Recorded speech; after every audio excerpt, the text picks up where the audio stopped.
함께 말씀이신 하나님, 하나님이신 말씀 앞에 섭니다. 오늘도 말씀이 말씀되어지는 은혜만 있게 도와주옵소서. 예수 그리스도 이름으로 기도드렸습니다. 아멘.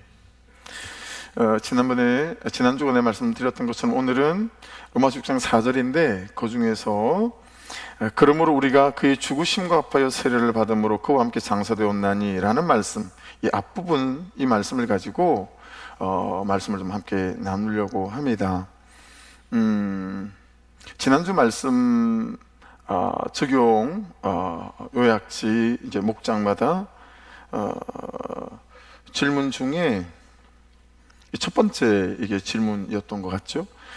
어떤 목장이 요즘 나는 현실에 맡긴 신앙인지 아니면 신앙에 맡긴 현실인지 어떻습니까? 라고 물어본 질문에 이렇게 적용점들을 다셨더라고요. 한 분은 주차장 기도 3일하기, 아마도 거리가 있어서 새벽을 못 달려 나오셔서 아니면 다른 이유들 때문에 주차장에 차 안에서 기도를 하시는 모양이에요. 잘은 몰라요. 여쭤보진 않아서. 주차장 기도 3일하기가 적용점으로 잡혔고요. 어떤 분은 이번 일주일만이라도 동생을 위해서 간절하게 기도하겠습니다, 그렇게 기도 제목을 잡았고 적용을. 또 어떤 분은 폭식을 조심하겠다고, 되게 맛있는 거 많이 드시나 봐요. 또 어떤 분은 매일 큐티하면서 내 말씀을 갖고 하루를 살겠습니다. 우리 4주내 설교 제목이 내 말씀이었죠. 그래서 그렇게 적용점을 잡으셨어요. 또 어떤 목장은 요즘 나의 삶에서 처음 사는 것처럼 다시 시작하고 싶은 부분은 어떤 것입니까? 적용 두 번째 질문이었었죠. 이 질문을 가지고 목장 식구들이 나누면서 어떤 분은 이렇게 나눴어요. 하나님을 찾는 시간들을 놓치고 살아가고 있다 보니 남편과 사소한 일들로 다툼이 잦습니다. 잘 받아내지 못하고 남편의 말에 꼬투리를 잡는 일들이 많습니다. 간절함으로 주님을 찾는 자리에 다시 서고 싶습니다. 이렇게 삶을 나누었어요. 또 한 분은 TV 보는 남편을 보면 내 견해로 잔소리를 하게 됩니다. 요즘 내 죄만 보고 가라는 말씀이 들리기 시작했습니다. 그러면서 내 죄가 보이기 시작합니다. 그러니 못마땅한 남편이 보여도 입을 다물게 됩니다. 구속사의 말씀 앞에 내 죄만 보고 가고 남편도 엄마도 받아내는 구속사 안에 붙어가는 간절함을 간구합니다. 이렇게 나눴어요. 또 한 분은 그 목장에서 남편이 중요한 일로 준비해야 될 것들이 있어 남편에게 미리 준비하기를 종용했지만 준비하지 않아 어려움을 겪으며 화가 많이 나 폭풍 잔소리를 쏟아냈습니다. 하나님을 경외하는 구속사의 삶의 예배가 다시 시작되길 소망합니다. 이렇게 나누었습니다. 적용을 보시면 7일부터 성경 그대로 시작하겠습니다. 또 남편도 엄마도 내 견해대로 생각하고 판단하지 않겠습니다. 주중에 주일 말씀을 2번 듣겠습니다. 내일 일 있냐고 묻지 않기. 이건 사연을 우리가 잘 알지 못하면 이게 무슨 뜻인지 잘 모르시겠죠? 근데 저는 이게 무슨 뜻인지 알 것 같아요. 내일 일 있냐고 묻지 않기. 또 다른 목장은 일주일간의 삶을 돌아보며 삶이 어땠는지 소소한 말씀을 신앙을 삶에 적용해가는 그런 삶을 이렇게 나누었던 것 같아요. 한 분이 이렇게 나눴습니다. 남편은 밥이 중요한 사람인데 저도 그렇습니다. 나는 밥을 제대로 차려주지 않았습니다. 나는 참 자기중심적인 사람이라는 게 깨달아집니다. 남편이 아이들에게 화를 내는 모습이 내가 남편에게 화를 내는 모습과 같다는 게 느껴집니다. 남편과 오랜만에, 할렐루야, 오랜만에 싸웠답니다. 남편과 오랜만에 크게 싸우며 분노를 쏟아내었습니다. 서로 사과하며 마무리는 했지만 참 안 되는 나는 죄인입니다. 또 한 분은 임신이 되어 하나님께 감사합니다. 성공하고 싶기도 하고 남편에게서 재정적으로 독립하고 싶다는 마음이 가끔 들기도 합니다. 자기 제가 조금 덜 보이는 것 같아요. 며칠 전 큐티에서 내 삶이 진동하는 건, 이렇게 흔들리는 건 하나님이 세우신 질서가 무너졌기 때문이라는 해석에 남편에게 무관심하고 판단하는 내 죄가 보여 낮아짐으로 행할 수 있었습니다. 삶이 정돈되니 제자리를 찾고 자유케 되어지는 은혜가 있었습니다. 엄마와 며칠 전 크게 다투었습니다. 엄마와 아빠가 이혼하고 엄마 밑에서 살면서 힘들었던 내 마음을 표현하게 되었습니다. 참 그럴 수밖에 없지요, 그죠? 네, 그런데 또 그런 마음을 이렇게 잘 나눈 것 같아요. 말씀에 비추어서. 또 어떤 분은 장사가 잘 되어 계획하는 삶을 꿈꿀 수 있다는 게 너무 좋았습니다. 남편이 다시 주식으로 돈을 잃고 있다는 걸 알고 삶을 끝내고 싶을 정도로 실망이 커서 힘을 다해 싸웠습니다. 할렐루야. 힘을 다해 기도했습니다. 이러면 좋겠는데 힘을 다해 싸웠습니다. 이렇게 할렐루야. 네. 주식에서 망해놓고 또 주식을 한다고 그러니 이분들이 적용을 어떻게 했냐면 하나님 때문에 남편에게 순종하는 삶을 시작하고 싶습니다. 또 한 분은 다시 남편에게 순종하고 자녀들의 구원을 위해 섬기고 받아내기를 시작하기 원합니다. 또 한 분의 적용은 남편에게 엄마에게 입을 다물기가 참 쉽지 않은데 다시 시작하겠습니다. 또 장사가 잘 돼가지고요, 그랬던 분이 있죠. 그분은 적용점을 이렇게 달았어요. 2주간 주일헌금을 하지 않았습니다. 장사가 잘 되고 돈을 많이 벌었는데 주일헌금을 하지 않았대요. 다른 것은 다 하면서 헌금을 하지 않은 것이 찔립니다. 주일헌금 다시 하기, 남편의 고생 인정하기. 남편의 고생을 인정하겠다고 또 그렇게 적용점을 달았어요. 여러분들도 고백을 하신 것처럼 성경에서 말씀하시는 구속사의 복음의 첫 번째 메시지는 주중에 새벽 예배에도 우리가 말씀을 나누고 장로님 의 기도 속에도 포함되어져 있지만 우리의 모든 일은 여러분의 소소한 삶, 오래간만에 크게 싸웠던 다툼, 싸움, 우리의 모든 삶의 현실과 엎어지고 자빠진 우리의 죄된 불순종, 연약함, 열리지 않는 재정의 문제, 회복되지 않는 관계의 갈등, 이런 모든 것들이 이제 하나님 안에 있다라고 하는 거죠. 이게 구속사의 복음의 첫 번째 메시지예요. 여러분, 다윗이 광야에 있을 때도 하나님 안에 있었고 요셉이 보디발의 집에 노예 생활을 할 때도 하나님 안에 있었던 시간인 줄로 믿습니다. 그렇죠? 그러니까 우리의 모든 시간이 하나님 안에 있다. 구속사의 복음의 첫 번째 메시지죠. 그러니 항상 우리에게 중요한 건 어떤 거냐면 인생을 잘라서 보지 않는 거죠. 장로님 말씀하신, 기도 중에 말씀하신 것처럼 현실은 너무 힘이 세거든요. 그래서 너무 힘이 센 현실을 만나게 되면 우리는 자꾸 삶을 단면적으로 잘라서 보는 거죠. 죽어버릴 것 같다, 힘들다. 근데 만일에 다윗이 자기 인생을 잘라서 보고 요셉이 자기 인생을 잘라서 봤다면 얼마나 힘들고 어려웠겠어요. 통으로 길게 보는 거죠. 내 모든 삶이, 내 모든 한숨과 삶의 무게 또한 내가 살아계신 하나님 안에 있다라고 하는 것이 구속사로 우리로 다루어 가시는 그 하나님의 은혜 안에 있는 시간들인 줄로 믿습니다. 그래서 여러분, 반드시 내가 뭘 해야 하나님의 은혜는 우리에게 나타나는 거 아니에요. 그냥 하나님은 여러분, 그분의 은혜로 날마다 우리 안에 계시고 우리를 돌보시는 분이신 줄로 믿습니다.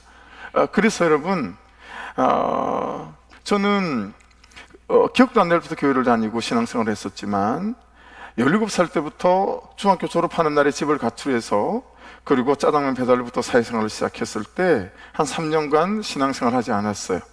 그런데 저는 그 어간에 부인할 수 없는 명백한 하나님이 저를 밤중에 찾아오셨어요.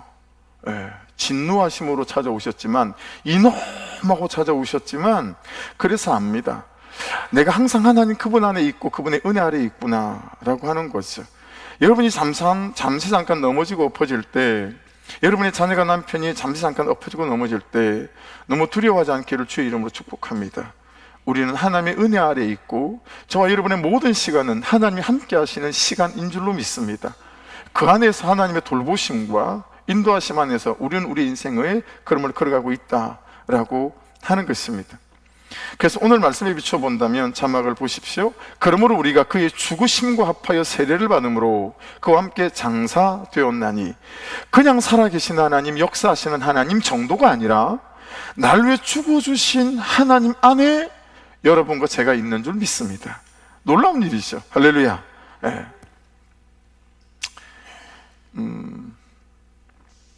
사람을 죽이고 그 사람은 누구가 먹었어요?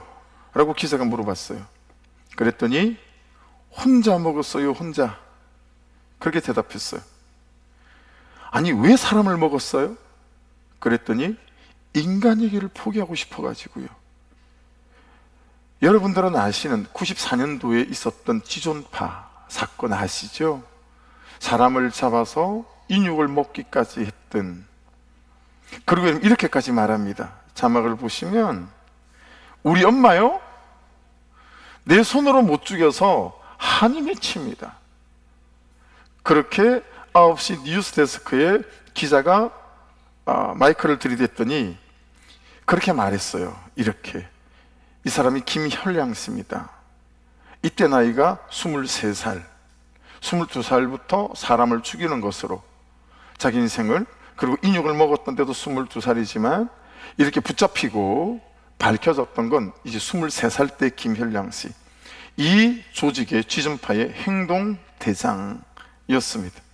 정말 한국 사회를 뒤흔들어 놨던 그런 사건이었죠. 이 뉴스를 이렇게 접하면서 사람들은 야, 저 인간도 사람일까? 이런 생각을 막 하고 있는데, 같이 이 뉴스를 보고 있던 스빙구에 있는 서울의 온누리교회 집사님 한 분이 하나님의 마음이 부어졌어요. 그 영혼에 대한 마음이 부어졌어요. 그래서 이 김일량 씨에게 편지를 쓰기 시작합니다. 근데 계속 반송돼서 와요. 그래서 그 다음에는 찾아갑니다. 접견을 거부해요. 그렇게 찾아가다가 이제 얼굴을 대면하여 보게 되어지고, 나중에는 접견도 허용이 됐어요. 그래서 이제 싸온 김밥도 가지고 같이 먹고 하는 그런 접견이 허용되어졌을 때, 감정이 좋고 분위기가 좋을 때 이 집사님이 이 현량 씨에게, 현량아, 너를 제일 사랑하는 사람 세 사람만 이름 좀 대볼래? 라고 물어요. 그러니까 얼버무리면서 대답을 못하는 거죠. 여러분, 자기를 사랑하는 사람이 있었다면 이 사람이 그런 삶으로 나갔겠어요? 예. 대답을 못하고 막 얼버무리고 있는데, 자기를 사랑해주는 사람 세 사람도 대답을 못하는 사람한테다가 연이어서 뭐라고 물어보냐면, 야, 그 중에서 너를 위해 죽어줄 수 있는 사람 한 사람만 말해볼래? 라고 얘기를 해요. 그런 사람은 없는 거죠. 오죽하면 자기 엄마를 못 죽이고 먼저 죽어서 한이 된다고 얘기를 했겠어요, 그죠? 그러니까 이 집사님이 질문을 바꿔요. 야, 그러면 혹시 네가 제일 사랑하는 사람 이런 세 사람한테 해볼래? 그렇게 얘기를 해요. 그러니까 자기가 사랑하는 사람도 세 사람이 없는 거예요. 그래도 또 어쩔 줄 몰라서 당황스러워하고 막 그러고 있는 이 현량 씨한테 이 집사님이, 야, 그러면 네가 사랑하는 세 사람 중에 네가 죽어줄 수 있는 사람 한 사람만 이름 대볼래? 이렇게 얘기를 해요. 여러분, 사랑하는 사람 세 사람도 없는데 내가 죽어줄 수 있는 한 사람이 있겠어요? 이 대답을 못하고 머뭇 하는 거죠. 눈만 소눈처럼 이따만하게 커져가지고요, 멀뚱멀뚱 쳐다보더라는 거예요. 그러면서 눈빛이 흔들리는 걸 간파하고, 야, 얘가 마음이 흔들리는 걸 간파하고, 야, 하나님께서 일하시고 역사하시겠다. 그리고 그 틈을 타서 이제 이렇게 말합니다. 현량아, 너를 사랑하는 것뿐만 아니라, 너를 위해 죽어줄 수 있는 것뿐만 아니라 이미 너를 위해 죽어주신 분이 있다. 너희 아버지도 너희 어머니도 이 세상과 현실도 너를 거절했지만 어떤 경우에도 너를 거절하지 않으시는 분이 있다. 현량아, 네가 사람을 죽이기 전에도 너를 거절하지 않으셨고, 사람을 죽이고 그 사람의 인육을 먹은 지금도 너를 사랑하시고 너를 포기하지 아니하시고 너를 거절하지 않으시는 분이 있단다 라고 얘기를 하니까요, 무슨 갑자기 몸에 경련을 일으키는 것처럼 현량 씨가 몸이 반응하기 시작하는 거예요. 말은 하지 않는데 세상에 그런 사람이 어디 있어요? 진짜 있어요? 라는 식으로 바라볼 때 그분이 예수 그리스도란다. 이 한마디예요. 이 질문 앞에 이 김현량 씨가요, 우는 게 아니고 그냥 면접을 하던 그 바닥 장소에 나뒹굴면서 괴성을 지르면서 통곡을 하고 울었다고 해요. 그러면서 이 한마디를 내뱉었어요. 몰랐어요. 집사님, 저 몰랐어요. 집사님, 저 몰랐어요. 저 들어본 적도 없어요. 세상에 나를 사랑하는 분이 있다는 걸 저는 들어본 적이 없어요. 제가 사람을 며칠 죽인지 아세요? 근데 그런 뒤에도 저를 포기하지 아니하시고 저를 사랑하는 사람이 있다고요? 저 몰랐어요. 그러면서 그 바닥을 막 뒹구는 거예요. 시간이 지난 다음에 김일량 씨가 이 집사님에게 편지를 쓴 일부를 발췌해서 읽어드릴게요. 집사님, 이 짐승만도 못한 살인마가 예수님이 거절하지 않으시는 사랑 때문에 이제야 사람이 되었다고, 아니 사람이 되어간다고 제가 고통을 준 한 분 한 분에게 용서를 구한다고 전해주십시오. 제가 지은 죄를 알기에 이 사랑을 살아서 갚을 길이 없지만 죽을 때까지, 아니 죽어서라도 저 때문에 고통당하고 아픔을 당한 모든 분들을 위해 기도하면서 용서를 구하겠습니다. 왜 이 복음을 이제야 듣게 되었는지, 왜 이 복음을 그 어느 누구도 저에게 전해주는 사람이 없었는지, 감히 이제서야 제가 어떻게 살아있기를 바라겠습니까? 복음을 알수록 저는 저 자신이 저를 용서할 수가 없습니다. 그러나 또한 이제 복음 안에서 저를 만나게 되었습니다. 저는 죽을 수밖에 없는 죄인입니다. 뭐 이런 식으로 이렇게 편지가 쭉 연결되어서요. 어제도 역전에 권사님하고 전도하러 나갔더니 한 여자분이, 한 40대 후반쯤 되는 분이, 참 모든 사람이 그냥 아유 하고 지나갈 만한, 이빨도 거의 덤성덤성밖에 안 나 있고 좀 술에 쩔어 있는 듯해 보이는 그 한 사람을 붙잡고 이 예수를, 이 복음을 전하느라고 아주 땀을 뻘뻘 흘리고 벤치에서 복음을 전하고 있더라고요. 여러분, 김현량 씨를 안다면 하나님은 우리도 아십니다. 그를 사랑하신다면 우리도 사랑하십니다. 그를 거절하지 않으신다면 우리도 거절하지 않으십니다. 그를 포기하지 않으신다면 우리도 절대로 포기하는 법이 없으실 줄로 믿습니다. 다시 말씀드립니다. 구속사의 복음의 첫 번째 메시지는 지금 내가 내 현실이, 나의 현재와 나에게 일어난 사실들이 하나님 안에 있다라는 거예요. 할렐루야. 그러니 실망을 거두시기를, 낙심을 거두시기를 주의 이름으로 축복합니다. 그것도 살아계신 하나님, 역사하시는 하나님 안에 있다라고 하는 것입니다. 그래서 오늘 말씀에 비춰본다면 다시 보십시오. 그러므로 우리가 그의 죽으심과 합하여 세례를 받음으로 그와 함께 장사되었나니, 그냥 살아계신 하나님, 그냥 역사하시는 하나님 정도가 아니라 나를 위해 죽어주신 하나님 안에 있고, 그렇죠? 내가 그 하나님 안에 있고, 내 현실이 그 하나님 안에 있고, 내 현재가 그 하나님 안에 있고, 내 삶에 벌어진 사실들이 그 하나님 안에 있다라고 하는 거예요. 자, 근데 중요한 얘기를 하려고 해요. 네, 여러분 보세요. 우리가 그동안 붙잡고 살아온 복음, 우리가 그동안 믿어오고 붙잡고 살아가는 복음이 딱 여기까지다라는 거예요. 무슨 말씀을 드리는 거냐면, 이처럼 나를 사랑하시는 살아계신 하나님, 역사하시는 하나님의 사랑과 능력이 나에게 닿지를 않는 거예요. 복음은 알겠는데 그 복음이 나에게 닿지를 않아요. 내 현실에 닿지를 않는 거예요. 내 현실을 어쩌지를 못하는 거예요. 내 삶에 벌어진 이 기가 막힌 웅덩이와 수렁에서 나를 건지는 일들이 일어나지 않는 거예요. 왜 그럴까요? 여러분의 복음은 어디쯤에 멈춰서 있죠? 여러분의 그 복음은 나에게 닿고 있나요? 내 현실에 닿고 있으세요? 나를 살리고 살아난 나로 인해 누군가를 살리는 역사들이 나타나시나요? 다시 반복하여 구속사의 첫 번째 메시지를 말씀을 드립니다. 지금 내가, 내 현실이, 나의 현재와 나의 일어난 사실들이 하나님 안에 있습니다. 할렐루야. 그런데 나에게 아무 일도 일어나지 않는 거죠.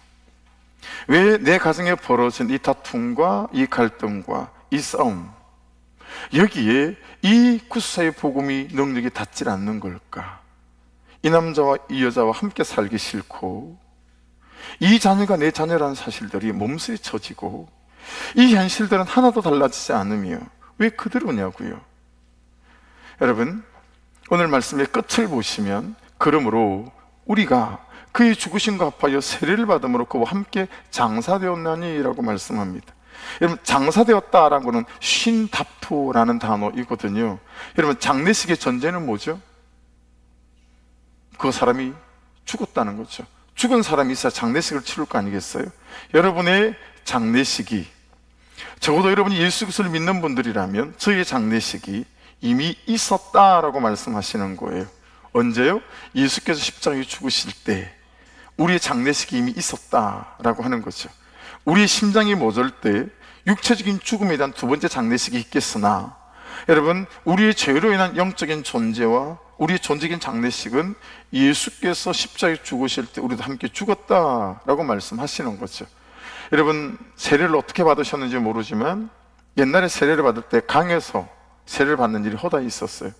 그럼 여러분, 이 세례를 받을 때 어떻게 하죠? 목사님이 세례자가 물속에다 잠그잖아요. 성부와, 그리고 꺼내요. 성자와, 그리고 꺼내요. 성령의 이름으로 누구누구에게 세례를 주노라. 여러분, 물속에 세례 담그는 의미가 뭐죠? 죽었다라는 거예요. 이제 과거의 당신은 죽었습니다. 이제 과거의 당신의 죄도 죽었습니다. 이제 당신의 상처도 죽었습니다 라고 하는 거죠. 여러분, 그래서 물속에 잠글 때는 죽었지만 물속에서 일어날 때는 어때요? 이제 당신은 살았습니다 라는 거죠. 사랑하는 여러분, 죽어야 삽니다. 죽어야 살릴 수 있습니다. 내가 그리스도의 복음과 함께 십자가에 죽어야 내가 살고, 내가 죽어야 그를 살릴 수 있는 은혜가 시작될 줄 믿습니다. 아내인 내가 죽어야 내 남편을 살릴 수 있고, 아버지인 내가 죽어야, 남편인 내가 죽어야 가정을 살리고 자녀를 살리는 역사가 나타나게 될 줄 믿습니다. 그래서 여러분, 이렇게 말씀하세요. 우리가 그의 죽으심과 합하여 세례를 받음으로. 여러분, 합하여는 에이스라는 단어인데요, 이게 전치사예요. 근데 전치사 앞에다가 제가 단어 하나를 붙였어요. 한계 전치사. 왜냐하면 한계가 있다라는 이 단어의 뜻을 갖고 있기 때문에 그래요. 한계 전치사예요. 여러분 보세요. 예수와 함께 내가 죽지 않으면 아무 일도 일어나지 않거나 딱 거기까지만 일어납니다. 예수와 함께 내가 죽지 않으면 복음은 세상에 널려있는 윤리예요. 공자님이 말씀하신 것, 맹자님이 말씀하신 우리 한국 사회에 여러분 얼마나 많은 윤리가, 도덕이 판을 치고 있습니까? 그렇죠? 여러분, 예수와 함께 내가 죽지 않으면 복음은 세상에 널려있는 윤리고 도덕 같은 거예요. 여러분, 윤리와 도덕이 뭡니까? 한계 전치사예요. 윤리를 앞세워서 우리는 어떻게 하죠? 그를 정죄하죠. 그렇죠? 넌 어떻게 사람이 그럴 수 있니? 나를 사랑한다며. 그래 놓고 지금에 와서 이게 뭔 짓이래? 남편이라면, 아내라면, 당신이 부모라면, 네가 내 자식이라면 우리는 그는 윤리와 도덕으로 정죄하고 판단하나 정신이 없습니다. 그러니 그를 위해 내가 십자가 지는 일은 절대 없어요. 그를 위해 십자가 매달릴 일 절대 없고, 그를 위해 죽을 일도 절대 일어나지 않습니다. 여러분, 합하여 앞에 무엇이 있는가 보십시오. 말씀을. 우리가 그의 죽으심과 합하여 세례를 받음으로. 익숙한 단어죠. 사망, 다나토스. 무슨 의미죠? 다이닝, 죽는 것과 비잉대도 죽어 있음. 죽는 거야, 육체적으로 죽는 그걸 말하는 거고, 비잉대도 죽어 있으면 뭐예요? 여러분, 내 삶이 분명히 숨은 붙어 있는데 하나도 행복하지 않는 존재인 거예요. 이게 성경이 말하는 죽음이에요. 이 다음에 죽는 것도 포함되지만 지금 살아있는데 내 삶이 그냥 그런 거예요. 뭐 사나 마나 뭐 그런 거예요. 이게 여러분 이 사망 다나토스의 뜻이라고 우리는 이미 알고 있습니다. 그렇죠? 그래서 여러분, 나의 죽는 것의 사망, 나의 죽어 있음의 사망을 죽이신 것, 사망시킨 게 무엇이죠? 내 죄를 예수님의 죄로 가지고 가셔서 내 죄를 대신하여 예수님께 십자가를 지시고 십자가에 죽으신 사건이었습니다. 우리는 그 예수님이 해놓으신 일을 믿는 믿음으로 십자가의 사건이 나의 사건이 되어지는 줄 믿습니다.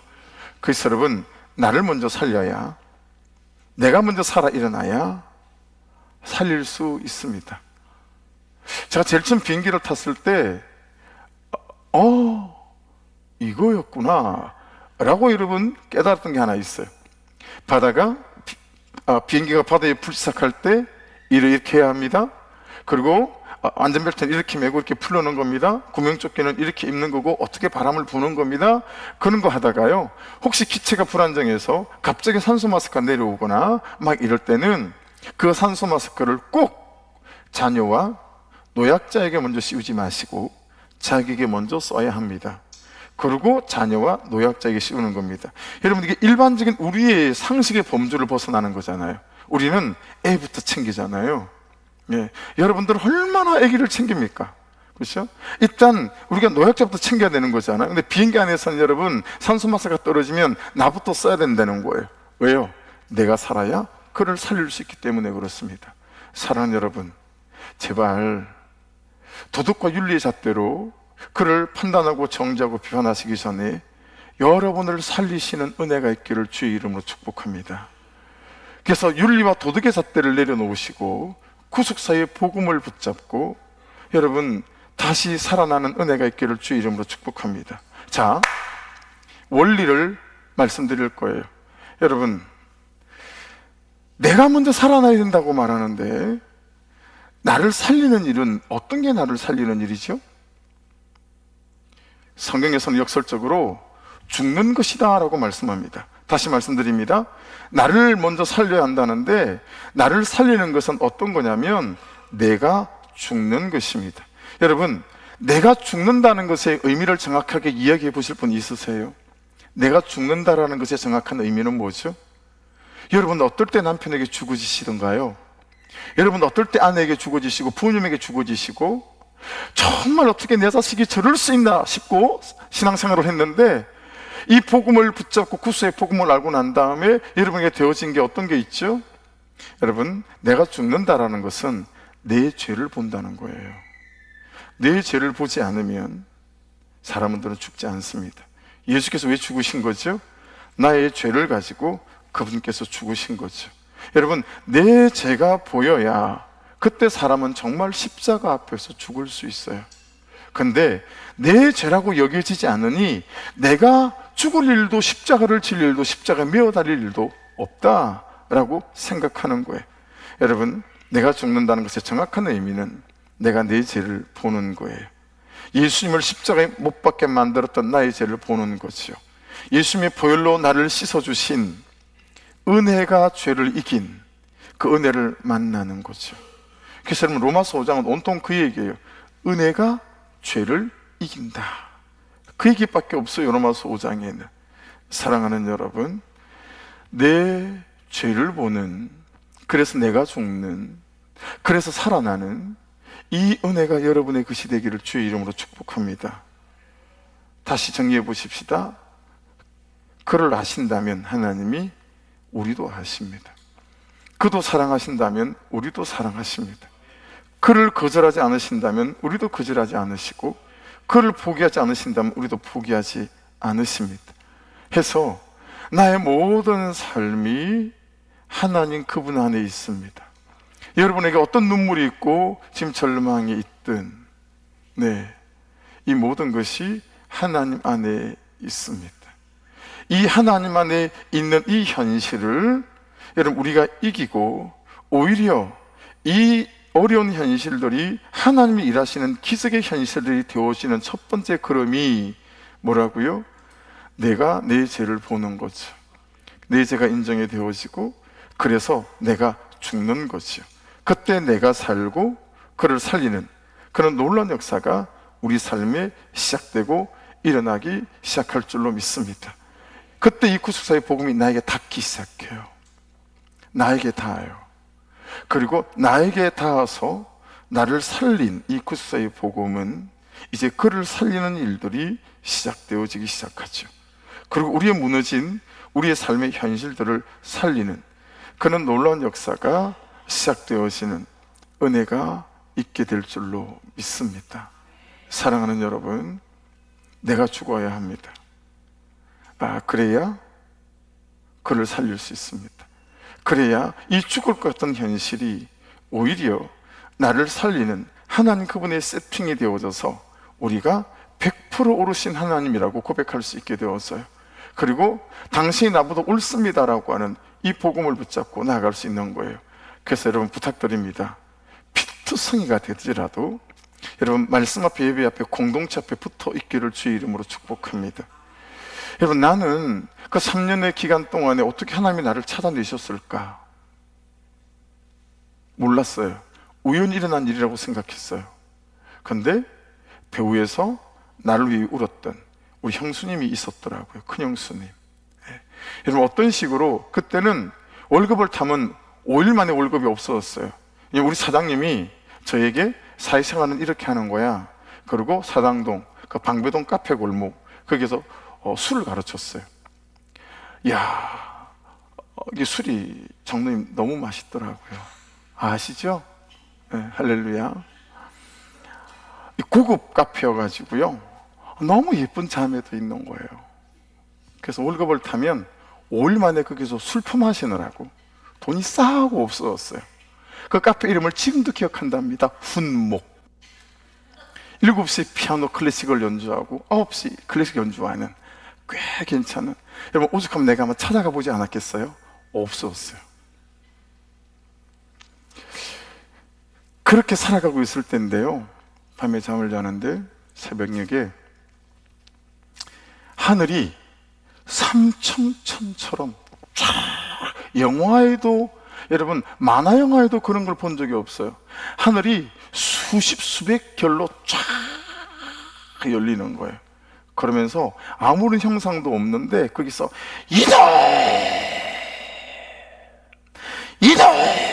이놈도 성부 성자 성년 3번 하시더라고. 이놈 하는데요, 이 머리 정수리 끝에 뼈부터 발가락 끝까지 뼈가 가루가 되는 것 같아요.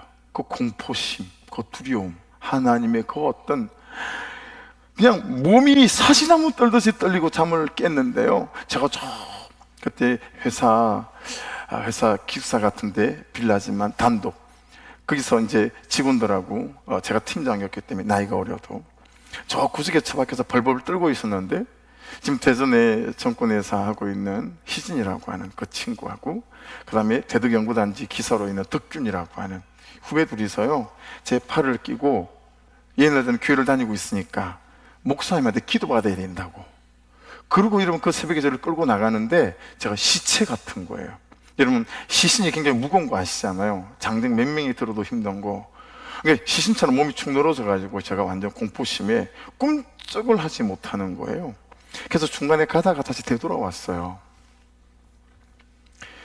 하나님께서 저를 찾아내신 사건이었어요. 그래서 저는 은혜를 믿습니다. 저를 향한 은혜도 믿고 여러분을 향한 은혜도 믿습니다. 교회를 돌아보고 여러분들의 형편들을 돌아보면, 우리 자녀들을 돌아볼 때 이 아침조차도 정말 눈물이 흐르는 일들이 되게 많아요. 근데 전 하나님의 은혜를 믿습니다. 전 구속사의 복음을 믿습니다. 저를 찾아내신 하나님이 여러분을 찾아낼 거라고 믿고, 우리 아들을 찾아내고 우리 딸을 찾아낼 거라고 저는 믿습니다. 그래서 나에게 그 새벽에 나타났던 어느 때, 그때까지 저는 저자만 보고 갈 겁니다. 저는 살아계신 하나님만 보고 갈 겁니다.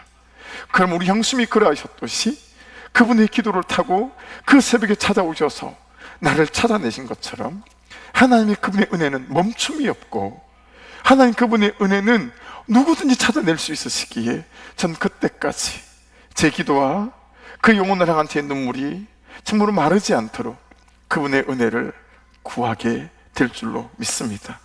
그래서 여러분, 사랑하는 여러분, 이 일을 내 힘으로 잘 못해요.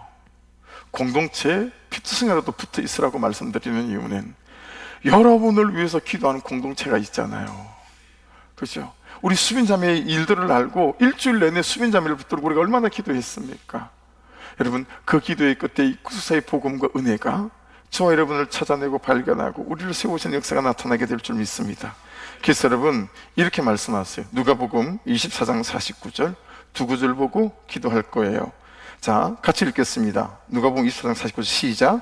볼지어다 내가 내 아버지께서 약속하신 것을 너희에게 보내리니 너희는 위로부터 능력으로 입혀질 때까지 이 승에 머물러 하시니라. 사도행 1장 4절입니다. 시작. 사도와 함께 모이사 그들에게 분부하여 이르시되 예루살렘을 떠나지 말고 내게서 들은 바 아버지께서 약속하신 것을 기다리라. 할렐루야. 아무것도 하지 말라는 거예요.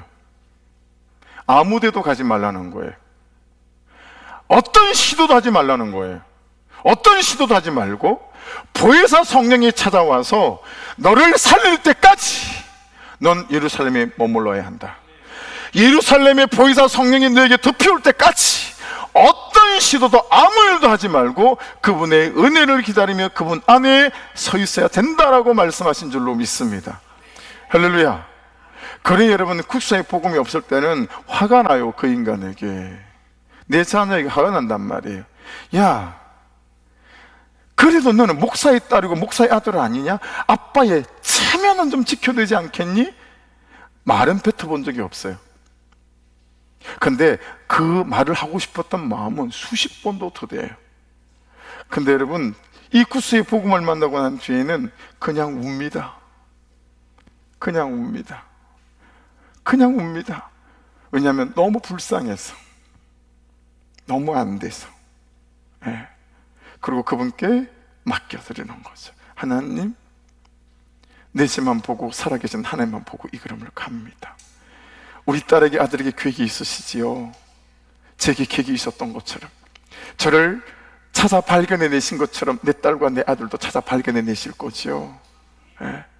그러니 하나님, 저는 제자만 보고 그리고 하나님만 바라보고 사랑하며 이때를 믿음으로 지나가겠습니다 라고 고백하며 이때를 지나가는 거죠. 그러니 기도하면 가장 불쌍한 건 그런 성도고 그런 내 자녀이다 라고 하는 거죠. 여러분, 우리가 잘나서 이런 은혜가 있습니까? 아니에요. 예수께서 이미 우리를 십자가에 죽으신 그분의 죽음이 곧 나의 죽음이기에 나에게 해놓으신 일인 줄로 믿습니다. 그리고 여러분도 하셔야 될 일이 있습니다. 그건 여러분이 살아나는 것입니다. 할렐루야. 여러분, 산다라고 하는 것은 죽는 것이라고 했습니다. 죽는 것이라고 하는 것은 내 죄를 보는 것이라고 했습니다. 내 죄를 본다라고 하는 것은 그분의 은혜 외에는 되어질 일이 없습니다. 그러니 여러분, 7월 1일부터 시작되어지는 20일의 이 특세 가운데도 내가 죽기 위하여, 살기 위하여 말고 내가 죽어 내 죄를 보며 참 하나님만 바라보고 나아가는 이 인생과 걸음이 되기 위하여 여러분을 하나님 앞에 가져갈 수 있는 은혜 때가 될 수 있기를 주의 이름으로 축복합니다. 할렐루야. 그렇게 여러분을 죽이시고 죽으심으로 살아나셔서 여러분 참으로 구속사의 복음 앞에 붙들려서 내가 살아 그를 살리는 이 은혜가 있기를 주의 이름으로 축복합니다. 기도하겠습니다. 우리